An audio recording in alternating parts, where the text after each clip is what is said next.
አዶናይ እንግዲህ ከ4 ሚሊዮን በላይ ፎሎወር ያለው አካውንቱ ለጊዜው መጠቀም ስለማይችል አዶናይ ቱ ብሎ እንግዲህ አዲስ አካውንት ከፍቶ ነበረ። እናም በሰዓታት ውስጥ እንግዲህ ከ140 ሺህ በላይ ፎሎወር ማግኘት ችሎ ነበረ። ነገር ግን አካውንቱ ከተከፈተ ገና 3 ሰዓት ሳይሞላው እንኳን ቲክቶክ ላይ እንደምትመለከቱት ባን አድርጎታል። ይህም የሆነበት ምክንያት እንግዲህ በርካታ ፌክ አካውንቶች አሁን ላይ እየተከፈቱ ስለሆነ ቲክቶክ ይህንንም አካውንት እንግዲህ እንደ ሌሎቹ እንደ ፌክ አካውንት ነውና የሚቆጥረው፣ ለዛም ነው የዘጋው። እናም ለአዶናይ እንግዲህ የምመክረው አዶናይ ከሚለው ስም ውጪ ሌላ ዩዘርኔም፣ ሌላ ስም እንዲሁም ሌላ አይነት ፎቶ ቢጠቀም ምናልባት አካውንቱ ላይዘጋበት ይችላል። ለማንኛውም የኔንም ቻናል ፎሎ እያደረጋችሁ ቤተሰብ ይሁኑ። ሰላም እንዴት ናችሁ? ዛሬ ያለነው ከአዶኒ ጋር ነው። እንደምን አላችሁ? ሰላም። ያኛው አካውንቱ አክሰስ ማድረግ ስለማትችል አይደል? አዎ አክሰስ ማድረግ አልቻልኩኝም። 4 ሚሊዮን አካውንቴ ያ። ስለዚህ ከስራ አስቀምጥላችኋለሁ ዩዘር ኔም፣ እየገባችሁ ፎሎ አድርጉ። የማይቻችሁ አዶናይን ዌልካም በሉት። ይሜ ብርዝና በአንድ ቀን ስንት ፎሎወር? 500 ሺህ ከደረሰ ከገባ አቶ ቶማስ ከገባ አንድ ቀኑ ሙሉ ታሰረዋለህ። ፑሻፕ አረ ወደዛ ሀሳብ ይቀይራል። ዱባይ ቲኬት ይቆርጣል 500 ሺህ ከገባ። ከዛ እኔ ከእናንተ ጋር እመጣለሁ። ዱባይ ቲኬት ይቆርጣል። ፈርስት ክላስ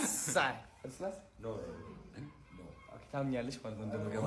ዱባይ ቲኬት ይቆርጣል።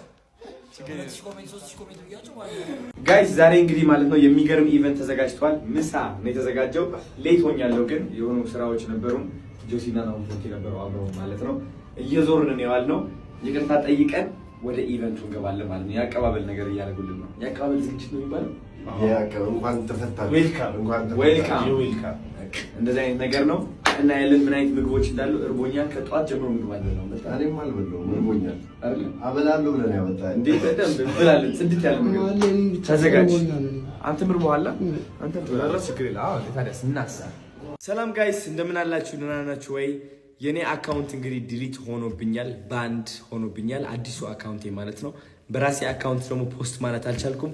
ስለዚህ በወንድማችን ሚኪ አካውንት መጥቻለሁ። ሰላም ልላችሁ ማለት ነው እንዳለው እንድታቁ። አዲሱ አካውንቴ ለማስከፈት በጣም እየጣርኩኝና እየሞከርኩኝ ነው ያለሁት። ሜቢ ነገ ጠብቁ፣ አዳዲስ ቪዲዮዎችን እንለቃለን ማለት ነው። ወዳችኋለሁ። ሰላም እንደምን አላችሁ? አዶናይ ነኝ ከአክብረት ጋር ነኝ አሁን ያለሁት ማለት ነው። ምን አላችሁ ይመስላችሁ? 4 ሚሊዮን አካውንት አክሰስ ማድረግ ካልቻልክ የኔ አካውንት ተጠቀምና አዲሱ አካውንት ንገራቸው አለችኝ ማለት ነው። ስለዚህ ከታች ያለው አዶናይ ቱ ኦፊሻል የሚለው የኔ አካውንት ነው። ፎሎ አድርጉት። እወዳቸዋለሁ። እሷን ብቻ አስቀርተው ሌሎቹ ተፈተዋል። ፍትህ አይነት ነገር ነው። እሷ ብቻ የቀረችው ለምን መሰለ?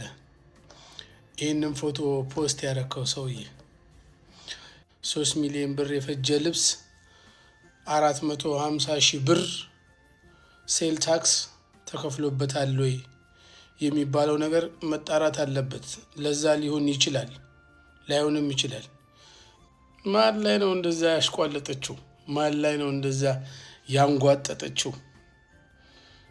የቲክታክ ለማኝ ሆኖ የኢትዮጵያ ሕዝብ ላይ በዛ ደረጃ ማሽቋለጥ ዋጋ ያስከፍላል። ኦኬ፣ ስለዚህ ገና ነው፣ በደንብ መመርመር አለባት። 450 ሺህ ብር ሴል ታክስ መክፈል አለባት። አዎ የምን መባጠጥ ነው? ይሄኔ እናቷ ቅጠል ለቅማ እንጀራ ጋግራን ያሳደገቻት። በኢትዮጵያ ህዝብ ላይ በደሃው ላይ ማንቋለጥ፣ ማሽቋለጥ፣ እንደዚህ ማንጓጠጥ፣ እንደዚህ አጉል ሽቅብ፣ እንደዚህ ሰማይን በካልቾ ካልመታው ማለት አይቻልም። ህግ አለ። ስለዚህ በደንብ ነው የምትመረመረው። ገና የምን ፍትህ ነው ደግሞ? ፍትህ ለኢትዮጵያ ህዝብ ሞራሉ ለተነካ ለአንድ ቡታንታና ለአንድ ኮት 3 ሚሊዮን ብር የወጣበት ሀገር አታፍሩም? ደግሞ ፍትህ ስትሉ ገና ይቀራታል። እሷማ ይቅርታ ልጠይቃችሁ ፈልጋለሁኝ፣ ግን ካሁን በኋላ በዚህ ቲክቶክ አካውንት ያ የሚጨፍረው አዶናይ፣ የሚዘፍነው አዶናይ፣ እንደ እብድ የሚያደርገው አዶናይ ካሁን በኋላ አታዩትም። እዚህ ቲክቶክ ፔጅ ውስጥ እናንተን ለመምከር እናንተን ለማገዝ ነው የሚመጣው። በቪዲዮም ለራሱ ማውራት አይችሉም። ብዙ ሴቶች እናቲቱ ብዙ ሴቶች በቪዲዮ እኮ ላይ አወሩ። ውጭ ሀገር ያሉት ልብ ብላ አስተውል። ለምንድን ነው ውጭ ሀገር ያሉት? because of ራሳቸውን መንከባከብ ያቆማሉ። ሳይወዱ ማለት ነው። ደህና ነሽ አምሮባታል በቃ ሸብርቃለች ምናምን ተብሎ ስለሚታሰብ ተዘጋጅተውበት በስነ ስርዓት ምናምን ነው። ግን በሪያሊቲ ሐቁ ግን ሌላ ነውና አሁን እንደዚህ ስል ምንድነው የሚመስለው አብዛኛው ሰው ዝም ብለህ ኤክስኪውዝ እንትን አታድርግ። ካናዳ ተምረህባት እንትን ካደረክባት ታድግበታለህ። ኦፍ ኮርስ አይ ኖ ዛት። ግን እኔ አሁን እውነታውን አጋልጬ ምን እያደረኩኝ ነው? ሰዎች እድል እየሰጠኋቸው ነው። መደበቅ እንዲያቆሙ አበሻ ጓደኞቻቸው እዚህ አገር ቤት ያሉ ሰዎች በግልጽ እንዲያናግሯቸው አንዴ እንደዚህ ይሆኛለሁ፣ ስለዚህ ትንሽ ጊዜ ስጡኝ ልማርበት፣ የሆነ ነገር ልገንባ፣ ከዛ እደርስላቸዋለሁ የሚለው ኮሚኒኬሽን እንዲኖር ነው። አለበለዚያ እንደዚህ ተደብቀ ተሰቃይተህ ምንድን ነው የምትሆነው? በስማም ያስጠላል። ሪያሊቲ በጣም ነው የሚደብረው። አሁን እዛ ቤዝመንት ውስጥ እየኖርክ የጻፍካቸውን ህልሞችህ ነው እያንዳንዱን ነገር እየኖርክ ያለው ማለት ነው። እያንዳንዱ በጣም አሪፍ አዶኒ።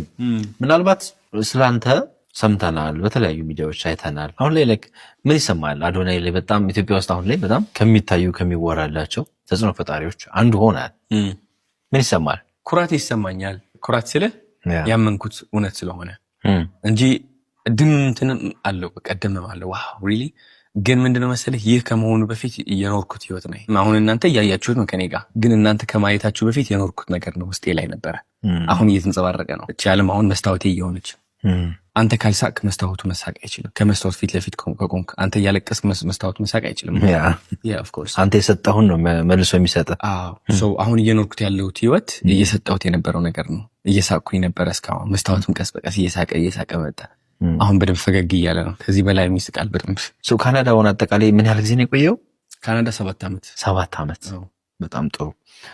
ካናዳ ወደ መጨረሻው አካባቢ ልትመጣ አካባቢ የነበሩ ህይወቶችን እስኪ አጫውተኝ። አይ ቲንክ በጣም እድል እየቀናኝ አልነበረም።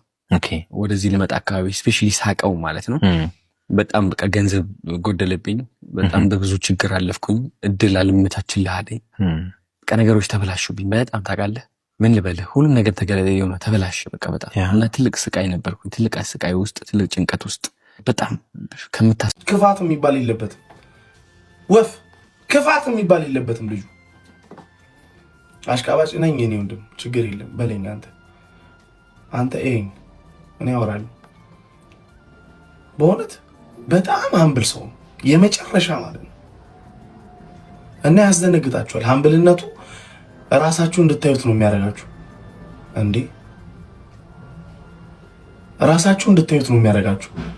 በቃ ያለው አቅራቦት ምናምን በቃ ለሰው ያለው ሪስፔክት ምናምን የሆነ ነገር ላይ በቃ ኑ ቤት እንሂድ እንደዚህ አንድ ቀን 1 ዓመት ማቀው ነው የመሰለኝ እኔ በአንድ ቀን እግዚአብሔር እኔ 1 ዓመት ማቀው እኔ ባይዘዌ ከማንም ቲክታከር ጋር እንደዚህ ቪዲዮ ሰርች አሁን ራሱ የሰራሁት ቪዲዮ አለ።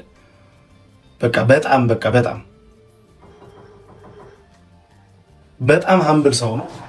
በጣም ሰውን ሪስፔክት ያደርጋል ከማንም ሰው ጋር ደግሞ እውነቴን ነው የምላችሁ። እዚህ ሰው ያከሳስራል ኮመንት ላይ ምናምን እንጂ ማለት ነው ልጁ ከማንም ሰው ጋር ችግር የለበትም። በጣም በቃ ምንም የሱ ፍላጎት ምንድን ነው? አብረን እንደግ፣ ሁላችንም አብረን እንደግ፣ እንደዚህ እናርግ፣ እንደዚህ እንስራ ምናምን እንጂ ከማንም ሰው ጋር ራሱ እንትን የለበትም። ከማንም ሰው ኔጌቲቭ ነገር ምናምን የሚይዘው አይደለም።